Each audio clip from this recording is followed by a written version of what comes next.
Ew, you, fo, fo. For well may we utter these tragic exclamations at such a pitch of audacity in the coining of names as he has displayed without a blush, in devising a nomenclature for his system of falsehood.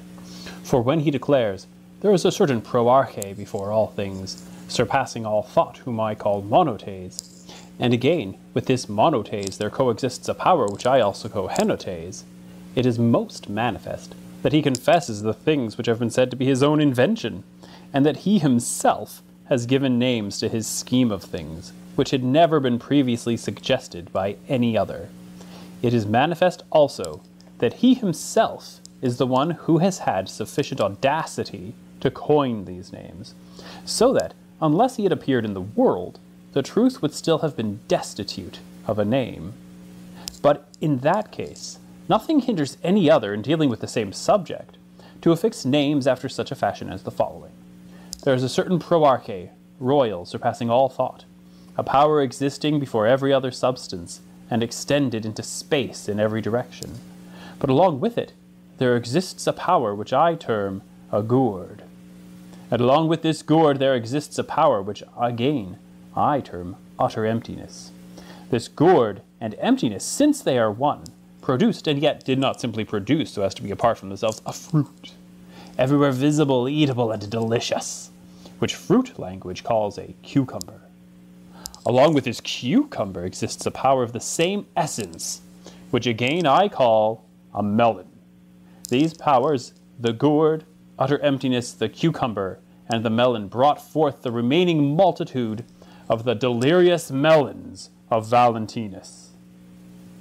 For if it is fitting that that language which is used respecting the universe be transformed to the primary tetrad, and if anyone may assign names at his pleasure, who shall prevent us from adopting these names as being much more credible than the others, as well as in general use, and understood by all?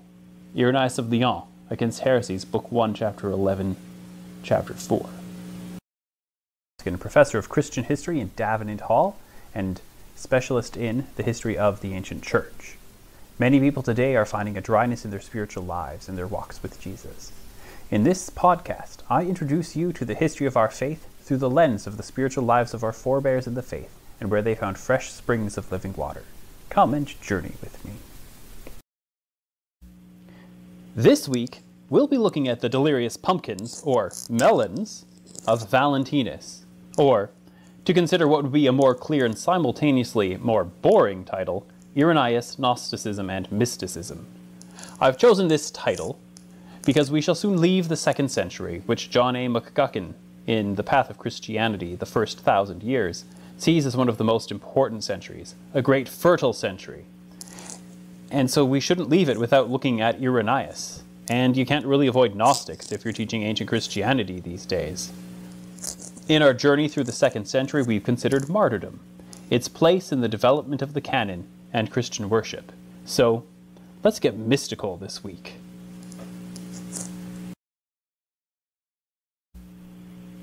So, who was Irenaeus of Lyon?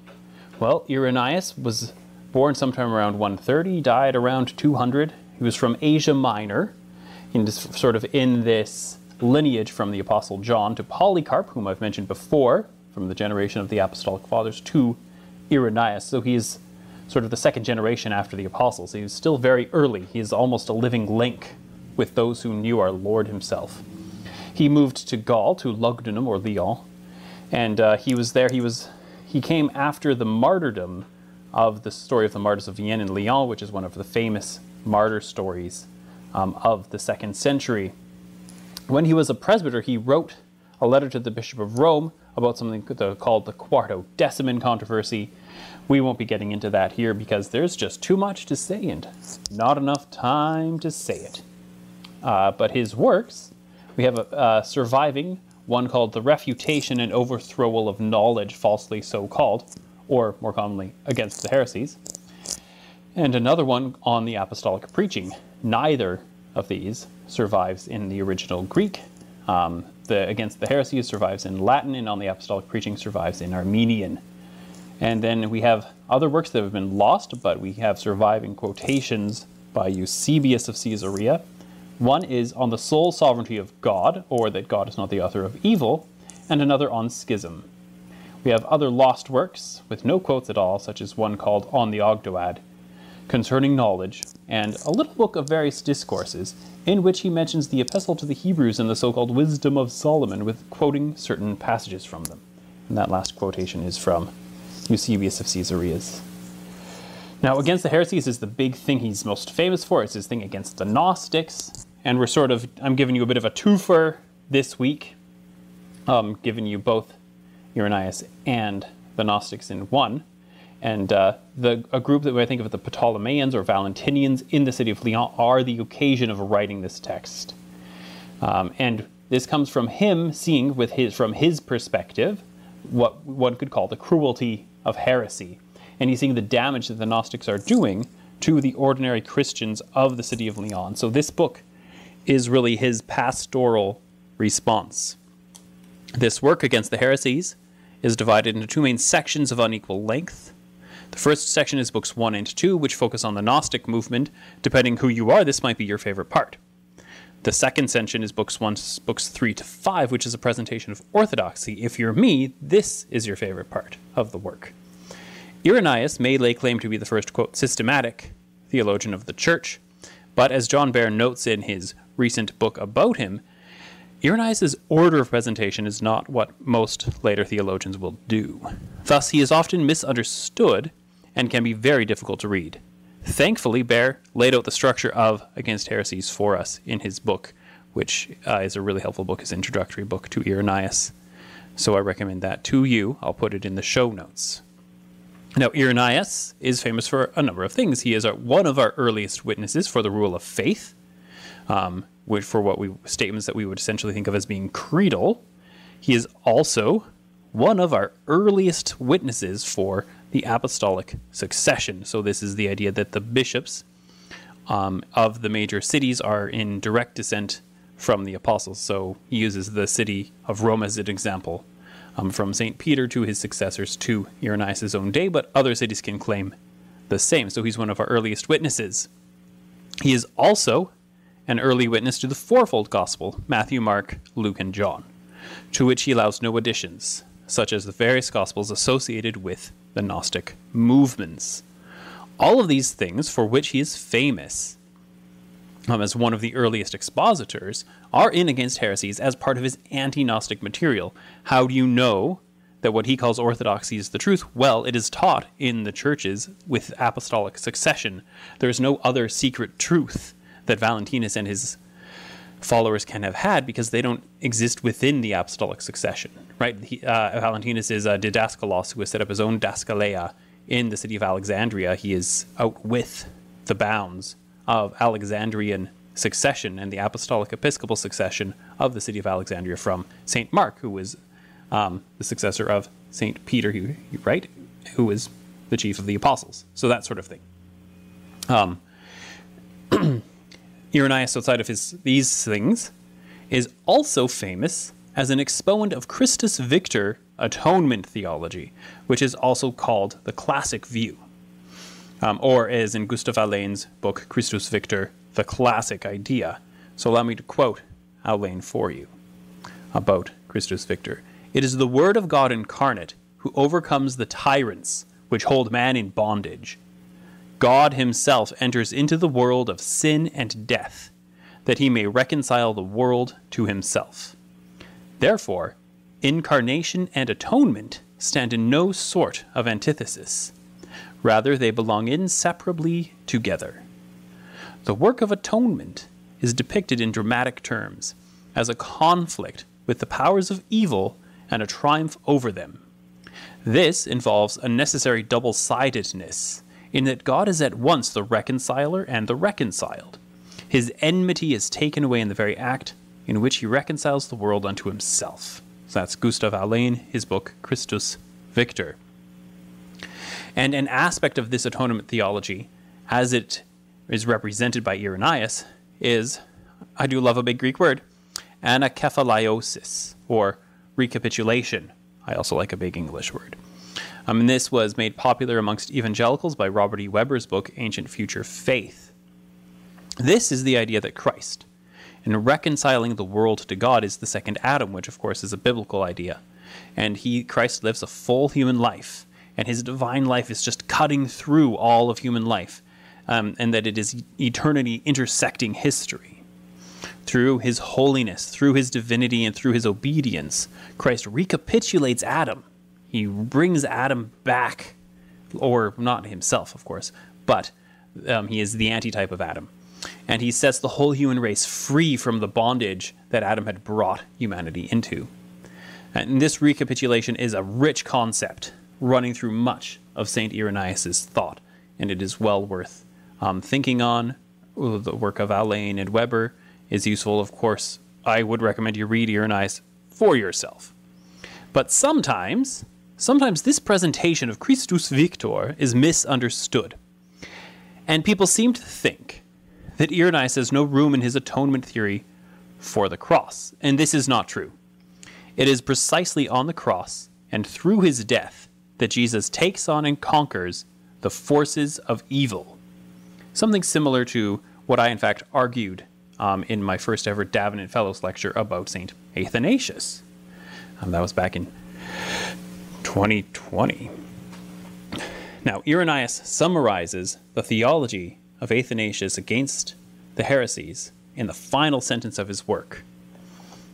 For there is the one Son who accomplished his Father's will, and one human race also in which the mysteries of God are wrought, which the angels desire to look into, and they are not able to search out the wisdom of God, by means of which his handiwork, confirmed and incorporated with his Son, is brought to perfection, that his offspring, the first begotten Word, should descend to the creature, that is, to what has been molded, and that it should be contained by him.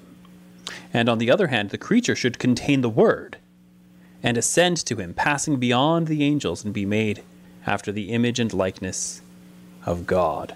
And so right there we actually see things pointing to what is then, this is supposed to be Christian spirituality, so I'm not necessarily going to do a lot of doctrine of God except for where I want to highlight some contrasts between Irenaeus and the Gnosis, the Gnostics. And so here we already have in this statement things pointing us towards what I would think of as Irenaean spirituality, right? That the Word descends to the creature, to what had been molded, and it should be contained by him, and on the other hand, the creature should contain the Word and descend to him, passing beyond the angels and be made after the image and likeness of God. And that final phrase there is a beautifully famous phrase. It is itself recapitulated by St. Athanasius in his work on the Incarnation, which is one of my all-time favorites.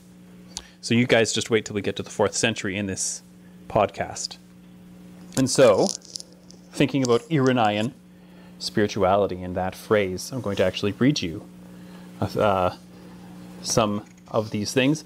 I'm reading the selections that were made by Hans Urs von Balthasar. I have read the entirety of Against the Heresies, but this is just nice. It's called The Scandal of the Incarnation. It's a little book of what one might call the good bits version of Against the Heresies. So the sort of ones that von Balthasar chose as representative examples of some of the important themes from it, and he sort of cuts out some of the things about Gnosticism that put modern readers to sleep. One might say it is translated by John Saward, published by Ignatius Press. Here we have on page 54 of the Balthasar excerpts. Excerpt number 94 from Book 3, Chapter 16, Section 3. The Son of God became the Son of Man, so that through him we might receive adoption. This takes place when man receives and embraces the Son of God. And then we have the next one. He became the Son of Man to accustom man to receive God, and God to dwell in man. Book 3, Chapter 20, Section 2. Right, so right there we already have it.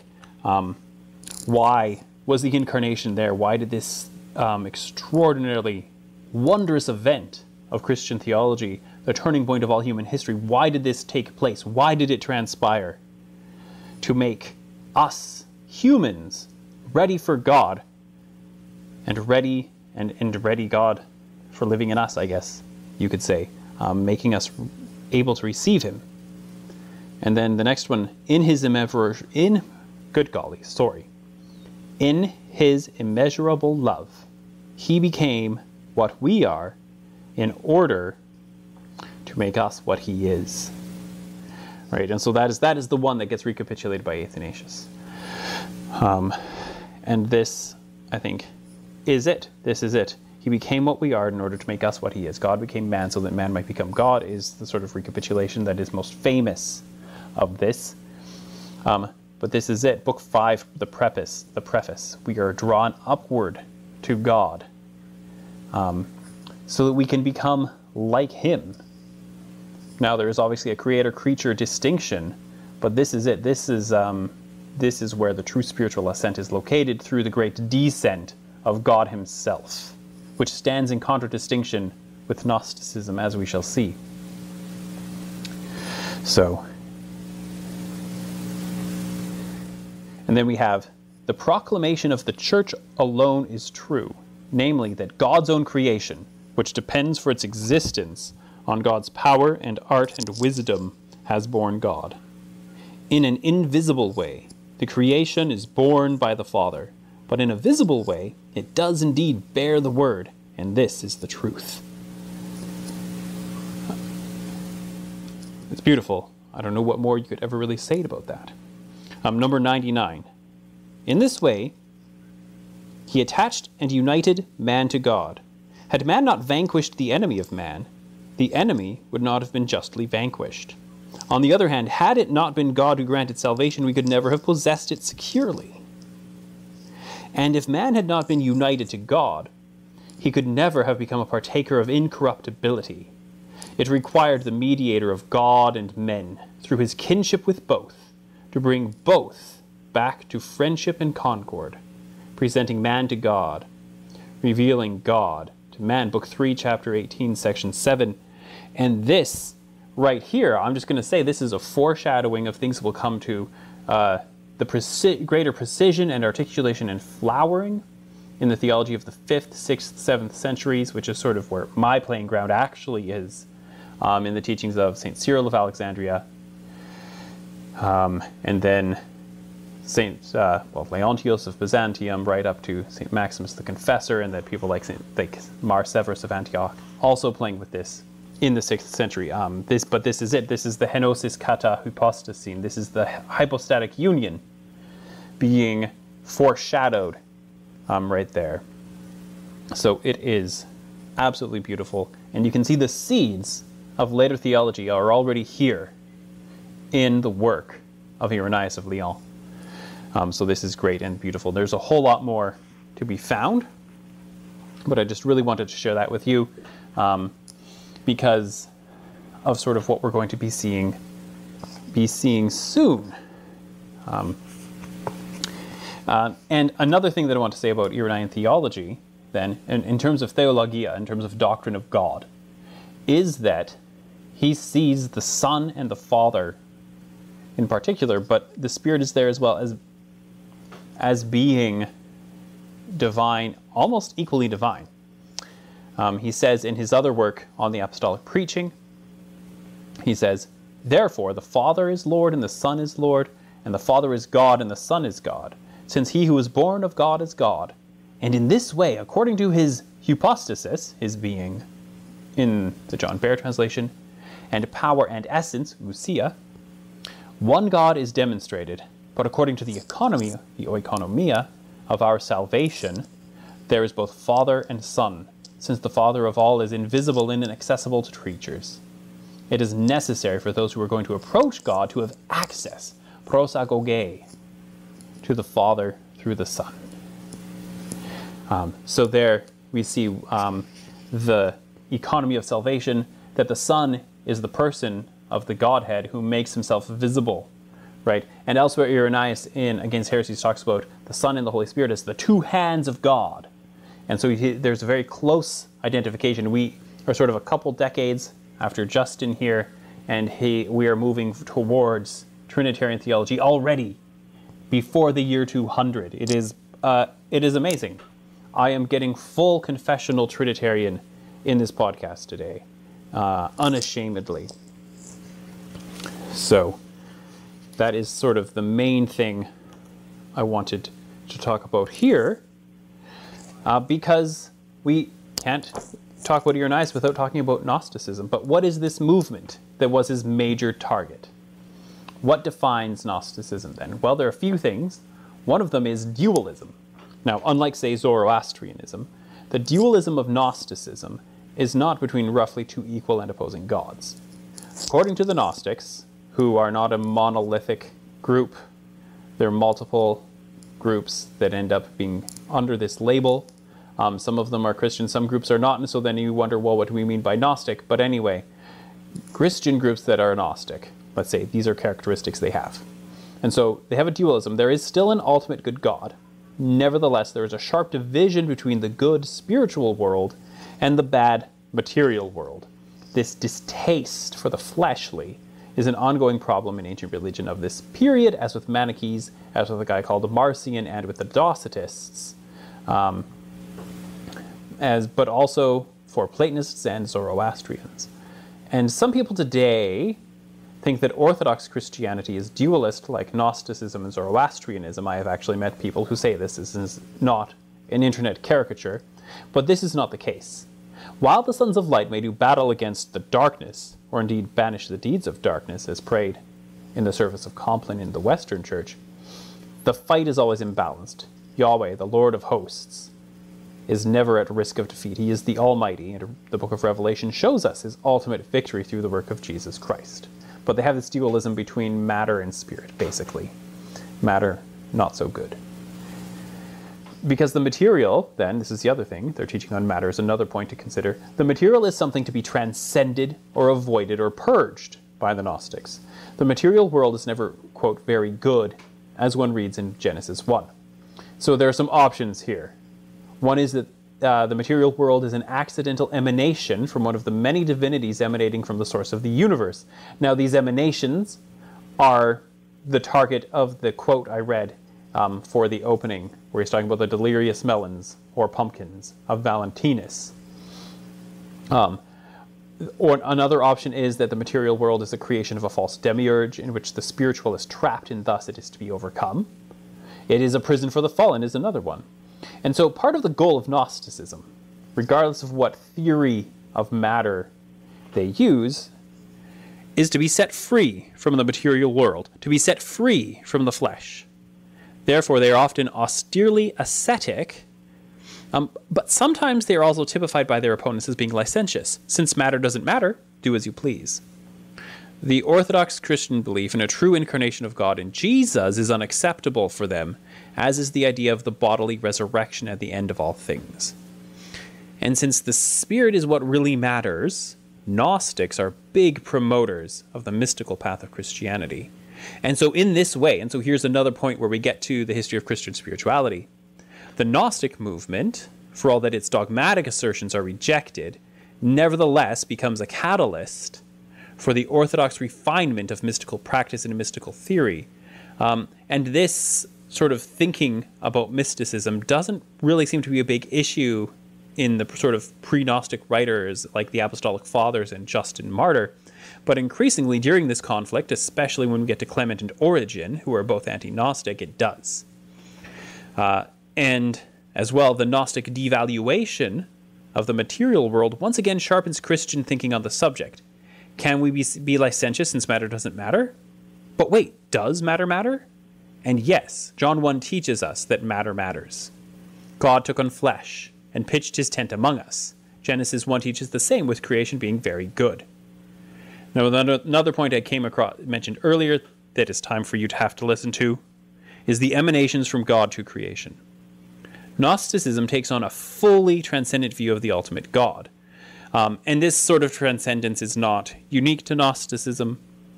I'm just going to say that. But the transcendence of the good God presents a problem.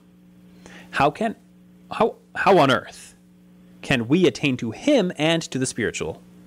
The created order with all of its chaos and matter and flesh and sin and diversity and beauty is explained in their cosmology, as being the result of a series of emanations or gradations of being, some of them purely by accident. Orthodox Christianity, as represented by St Irenaeus, cuts through the vast mythologizing and says that there is only one God, and there is only one mediator between man and God, Jesus the Christ. However, the transcendent vision of God is more explicitly embraced by orthodoxy after this as well. The incomprehensibility of God takes the place of a certain naive biblicism within Orthodox Catholic communities of faith. And then often there are things like sort of demiurgic kind of teachings, which is what you might find in Plato's Timaeus, for example, that there's a good God who's the inaccessible transcendent God, and then there's a lesser God who is the one who's the actual creator of the universe, who has fashioned things. He's a craftsman. That's what a demiurgos is. Or sometimes it goes as far as good God versus bad God. So it has all sorts of roots that I won't get into because I don't want this episode to be too super long. A final feature that you can find in Gnosticism is that it has esoteric hidden teaching. And this is where its name comes from. Gnostics, such as Valentinus, Basilides, Ptolemaios, taught that their religion was the true teaching of the apostles, that it had been handed down secretly over the decades. That's where you can see Irenaeus' arguments about apostolic succession and the rule of faith becoming really important, as well as the thing about the fourfold gospel, right? And that the gnosis, the knowledge, attained through the teaching of people like Valentinus, was what leads you to salvation. And in this case, perhaps we could say that gnosis means enlightenment. And so once again, the catalyst here is for the public nature of the faith to be reaffirmed, but also the possibility of mystical encounter with God for holy people is not ruled out. And so traces of Gnostic practice survive, recast in an orthodox mode. Gnosticism doesn't survive, though. It doesn't really survive beyond the 3rd or early 4th century, it seems. Now, their books seem to have survived. The Nag Hammadi library seems to actually have been the possession of a Pachomian monastery. Pachomian monasteries, these are desert fathers in Upper Egypt who are living in community together, so monks as you would imagine them, under a rule, and they are within the Orthodox community of the faith at that point, under the authority of the Bishop of Alexandria, and they seem to have dumped a bunch of Gnostic texts out of their library at some point, which is what all libraries do everywhere. So, as John McGuckin points out, this doesn't mean that it's some sort of terrible act of censorship. It's like you only have so much shelf space, right? Like, I once picked up a short history of England from the Rocky Mountain House Public Library. I don't think that Myrna was just getting rid of that because she's censoring the English or something, right? Library discards. I have lots of library discards of all sorts. Like, I got a library discard of a complete translation of Plato once from the University of Edinburgh. I don't think the University of Edinburgh is canceling Plato. So anyway, so they're not necessarily censoring, but they're not reading or using these texts. And so given the expense of new books, the expense of storing books, the care, they dumped them. But where did they come from? How do they get them? What are they doing in Upper Egypt?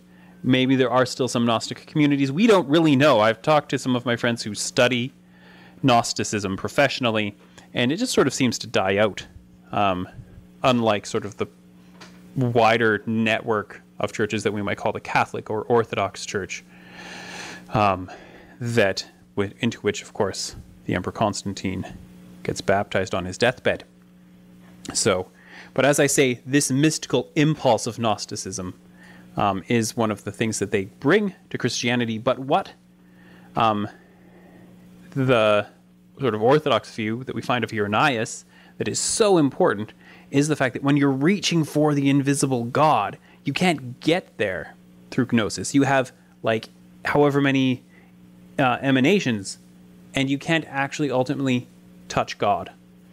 Because the reasons for the emanations is that there are these gradations of being, and you can only go as high as yours can go, and God himself is untouchable by the tainted material that you are made out of. Right?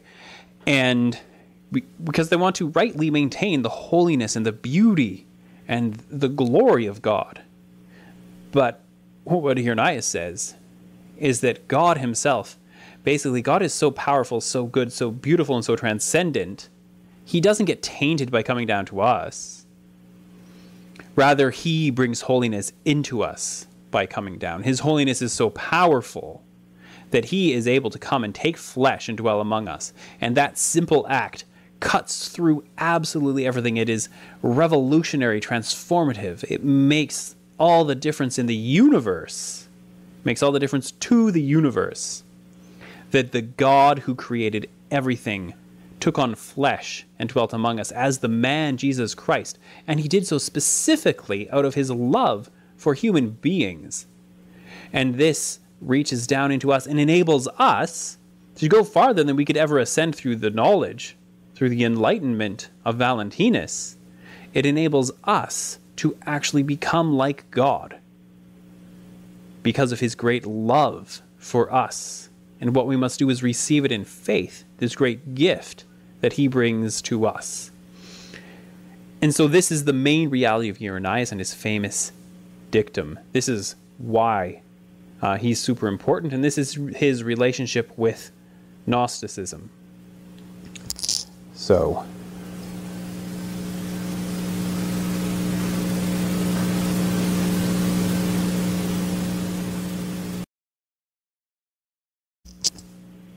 today, think on this then. God became man, or human, so that humans might become God. Reach for him, for he has already rent the heavens and come down. These are the true foundations of the mystical life. This is true Gnosis. As everyone says in every podcast on Earth, if you liked it, like it, rate it highly, subscribe, share it with all your friends, and I will be with you again soon for the next chapter in the history of Christian spirituality. Thank you very much. I am Professor Matthew Hoskin.